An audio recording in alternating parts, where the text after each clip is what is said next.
CNN's new big boss, Chris Licht, faces controversy for meeting with, you heard it right, Republicans. What does this say about the state of corporate media today?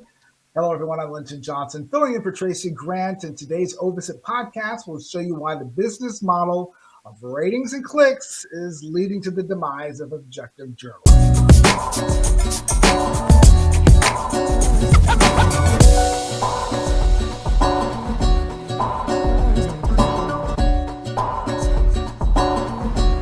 You're listening to the Ovis podcast with Tracy Grant.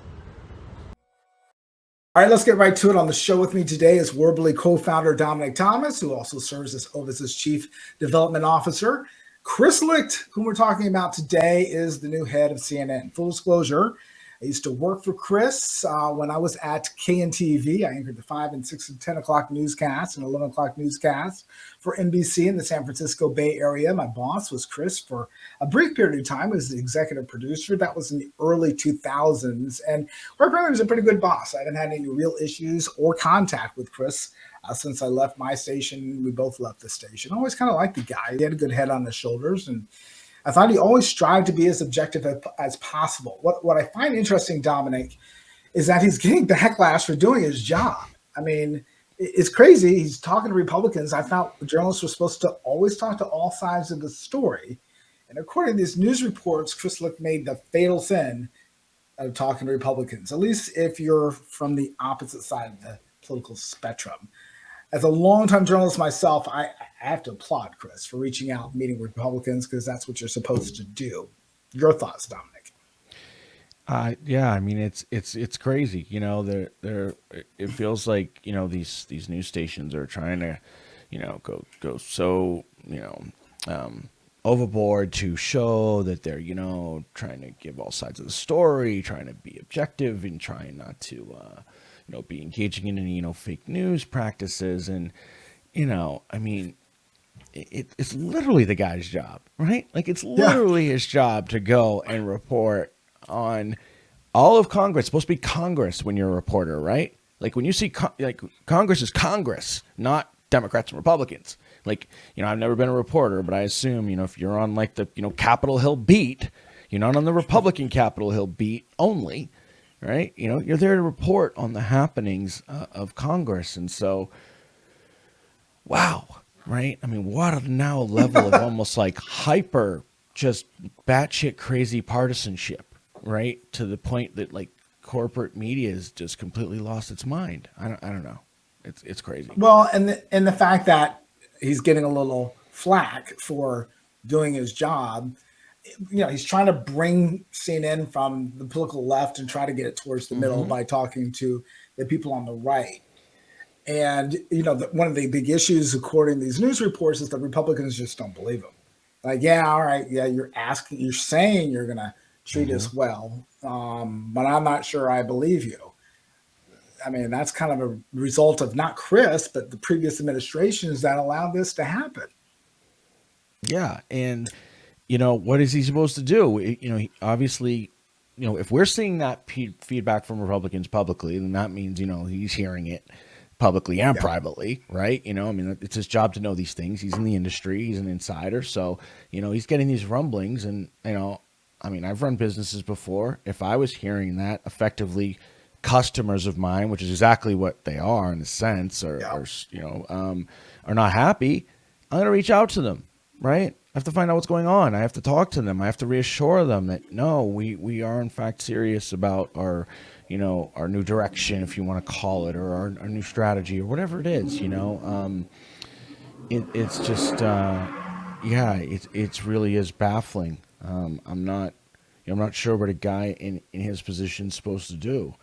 And even funny, the way I think of it is like, you know, growing up, I mean, I don't remember CNN being right or left. It was supposed to be in the middle. It used to be known for that, correct? Like, I mean, that's how it started. You remember Bernard Shaw, who was kind of he was the legendary anchor, the first anchor on CNN, and he just kind of kept it down the middle. And he sadly died on September 8th, but he was the voice of CNN, and no nonsense Bernard Shaw. Yeah, it was the news of news, you know. It was a news, it was, you know, 24-hour news station, you know, like it was just bam. It was like ESPN is to sports, you know? Well, Christie does have a tough job ahead of him trying to convince Republicans and everybody else that CNN has alienated prior to Chris Licht's reign, which has only been, about 6 months or something like that. He does have a tough job. I think the problem, though, is that, ratings and clicks, that business model is what the news networks have built audiences by catering to a particular political ideology and political parties. Like corporate news media, especially social media, have business plans and those algorithms designed to divide us, not unite us. They do this in large part by, like segmenting audiences that can be later sold to advertisers to cater to those specific markets. And that's why we have these liberal news and conservative news networks. This is why social media algorithms only feed you the information that fits your political viewpoints. As this relates to CNN's Chris Licht, he's getting that backlash, as we talked about, from CNN's liberal viewers who are trying to cover both political parties and ideologies equally, which is just kind of strange to me. It's kind of put CNN in a precarious position of losing their current base.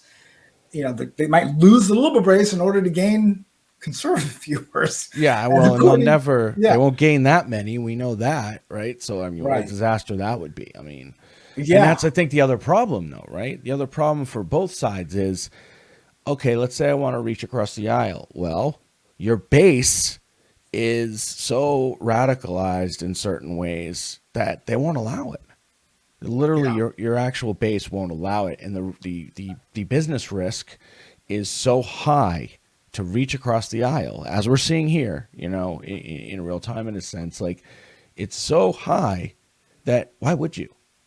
Really, from a business perspective, it doesn't sound like a very good idea to me, I agree if your business model is based on ratings and clicks, right? Like, if that's it, you're going to lose ratings and clicks.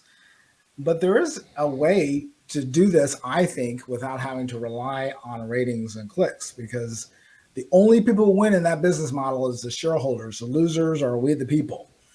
Because we have a divided country and the news source only gives half the information when it's pretty partisan or only one perspective.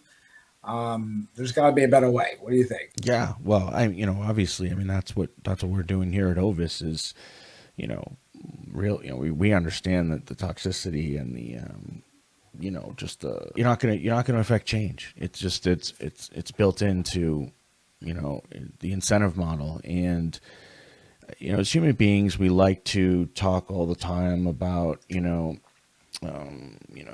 how people should make these changes and sort of what we should do, or maybe like we have expectations even of ourselves that, we can change certain behaviors just by making sort of a choice. It's the right thing to do. But as humans, we're still, very much driven by incentive. And if we don't change the incentives, it's very difficult to enact long-term behavioral change, right?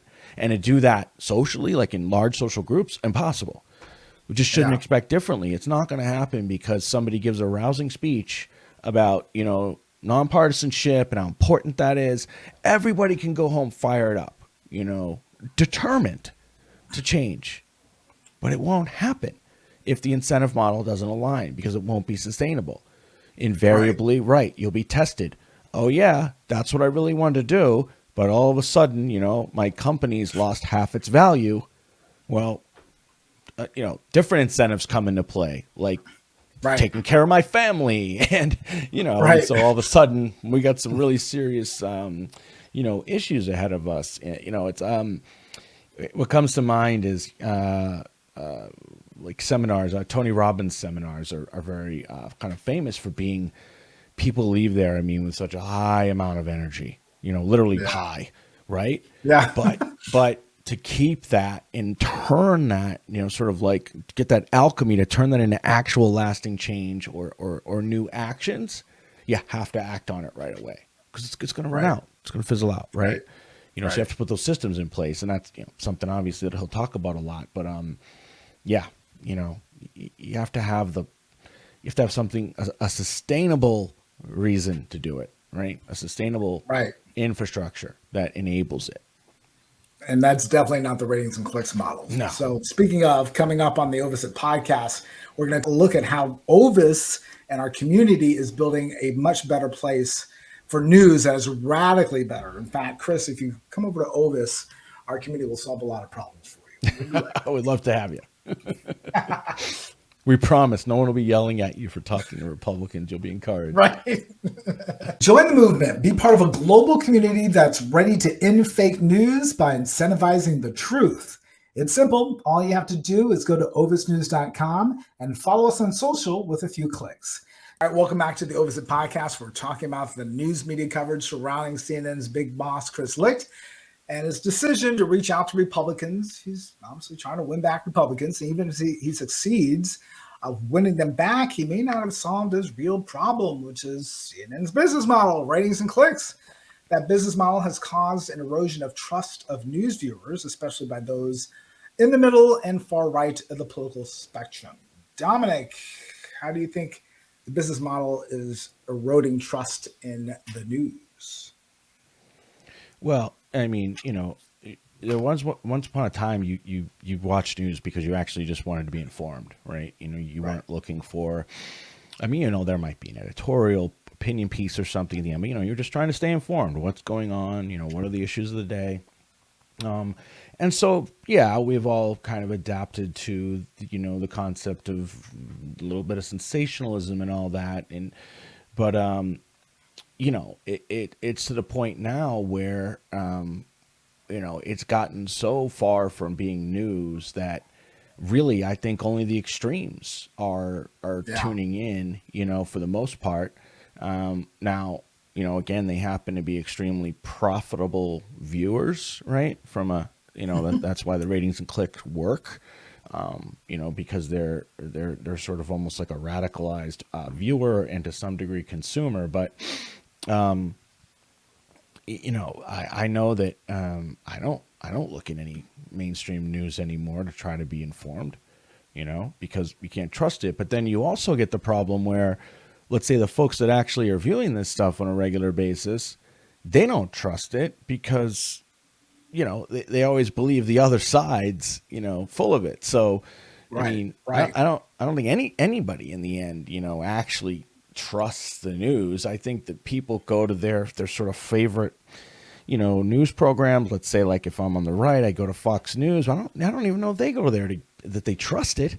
I think they just go there to kind of reinforce their beliefs and, hear some ranting and raving that makes sense to them. And, and the left does sort of the same thing. And so that's why, you just, you can't, someone like Chris can't even attempt to bridge that gap. Because I'm not sure people are even going for the news anymore. I think trust was left the building long ago. Yeah, I agree with you on that. I mean, it's funny. I hear some Republicans saying they can't even trust Fox News because it's not far right enough. And there same you go. thing on the left-hand side, which is crazy. Like, they're just looking to hear themselves in an echo chamber. Mm-hmm. But for us in the middle, as a journalist, I want to hear all sides of the story so I can arrive at my own conclusion. And I can't watch CNN. I can't watch MSNBC, just simply because of the fact that I don't hear all sides of the story, even though oftentimes they claim they're covering all sides. I'm like, really? When was the last time you interviewed a Republican? Or when was the last time you interviewed a Democrat? Or an independent, for Pete's sake. So Forget about what, do they exist? I thought they were all murdered. I mean, God, it's insane, right? We don't even talk about independents anymore. Once upon a time, an independent almost became president. Can you imagine? They have no place in this shit show. Yeah. Remember H. Ross Perot? That candidate, that Perot guy, God darn it, he's so sane. God, what an idiot. I love that guy. I'm H. Ross Perot. Now listen here. And then all the damn charts he used to have. Gosh, I'm telling my age now. That's all right. I don't want to hear no charts. Tell me how you feel about global warming. You drive a Prius or an F-150? Well, I actually have a really sensible sedan. God damn it, Ross, get out of here. Well, I think there's a new way the Ovis way, the Mm-hmm. community where we're actually, you were talking, Dominic, about the incentive structure being wrong. Mm-hmm. The incentive is to get ratings and clicks, which is always going to drive what we have right now. But what we're trying to do is align the incentives with the truth. You get paid if you tell the truth, you get punished if you don't. That's the incentive. People are just going to follow the money, right? So if the money leads, I mean, if you say you tell the truth and you get paid, well, that's pretty much aligning the incentives directly with what we're trying to achieve, which is the truth. So we're here at Ovis to end fake news by incentivizing the truth. When you learn about the business model that we're trying to propose, what did you think? Well, I think there's also another element, right? And that is not only incentivizing the truth, but this bias we're talking about, Yeah.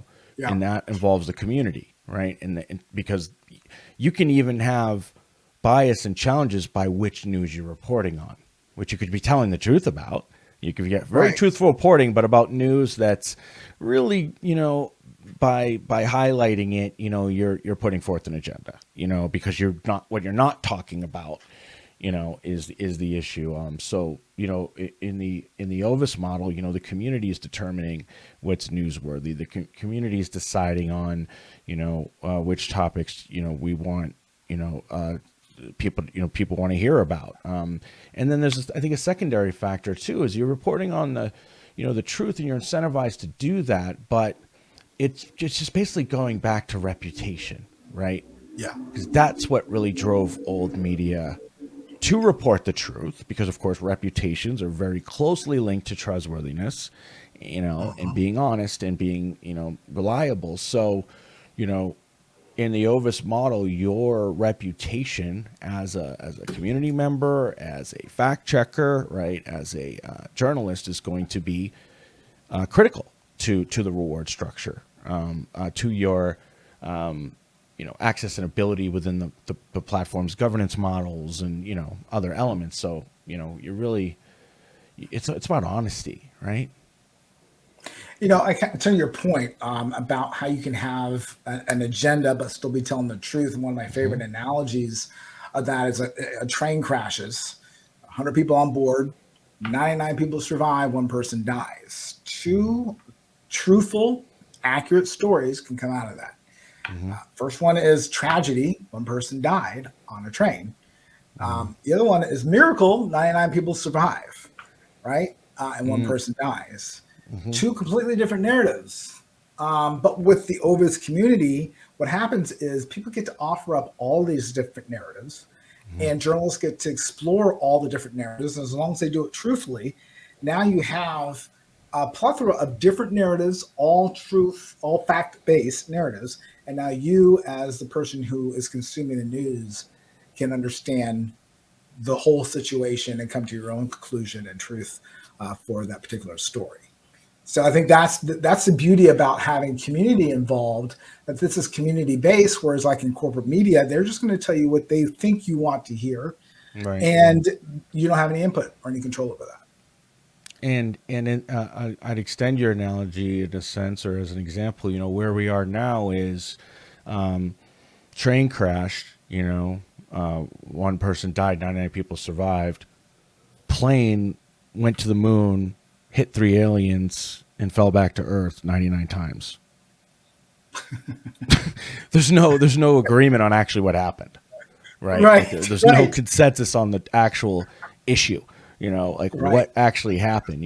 I mean, it's enough of a challenge to deal with the interpretive aspect, like you were talking about, and the way in which the news is reported. That's always been there, but you don't even agree on what happened. I mean, you have no chance, just absolutely Yeah. no chance. So I mean, that's crucial. Well, and what we're trying to do is create a shared reality for folks and give people the opportunity as part of the Ovis community to participate in making sure that the rules of how we govern ourselves have been vetted through all of us, right? So it's the Hmm. community that governs us ourselves. We govern ourselves in a decentralized manner instead of having, like in the corporate media, where it's the top people, telling everybody what to think and believe. Yep. There's what there's 6 major corporations that control nearly everything that we see and hear. It's time to shift the balance, give the power back to the people. Well, yeah, it's never worked historically that centralized power ends up with favorable or positive outcomes. I was just listening to something today on a podcast about financial markets and economics, and how that we're in a period of time where we have unprecedented centralized decision making in our economies, and we're feeling it. Why? Well, when one person is concerned about re-election or their particular agenda, or the things they're invested in, right? Or they're going to make a certain set of decisions. But Right. the wisdom of the crowd is incredibly powerful, and when you take that out of the equation, you're just asking for problems. And the example that was given was, historically, things like interest rates move pretty slowly, up and down, right? They don't take radical, jumps. But we had the scenario where we were somewhere around 5%. I believe this was in the 90s or something. Don't quote me on that. But, we went very quickly down to zero. And even had announcements from the Federal Reserve here in the United States saying, we're not even thinking about moving interest rates, right? So trying to reinforce, we're not going to move interest rates. Literally, I think it was 3 to 6 months later, 0.75% rate hike, which is a ton. Quarter of a percentage rate hike is normal. We 3x'd it. Oh, and then did it again, right? And so how do you expect markets to behave to that, right? They freak out. They freak out, right? They're all over the place. What are we seeing happening? This sort of centralized control are making these decisions, and everybody's freaking out. We're all over the place. We sort of have mayhem. The wisdom of the crowd has been lost. And then what happens when the wisdom crowd of was the never crowd included in that one? No, the crowd. Yeah. all you hear are the extremists. Yeah. When you do that, right? You take the crowd, most of the crowd out. You're just going to list. The extremes are be the only thing left. And decentralization is incredibly powerful. And Ovis leveraging that, I think, is a really crucial element of what we're trying to do. Well, we're going to end it there, Dominic. Thank you for being my guest today. That does it for the Ovis podcast. Tracy Grant will be back next week. We hope you follow us on social, and be sure to log on to ovisnews.com. Thanks a lot for joining.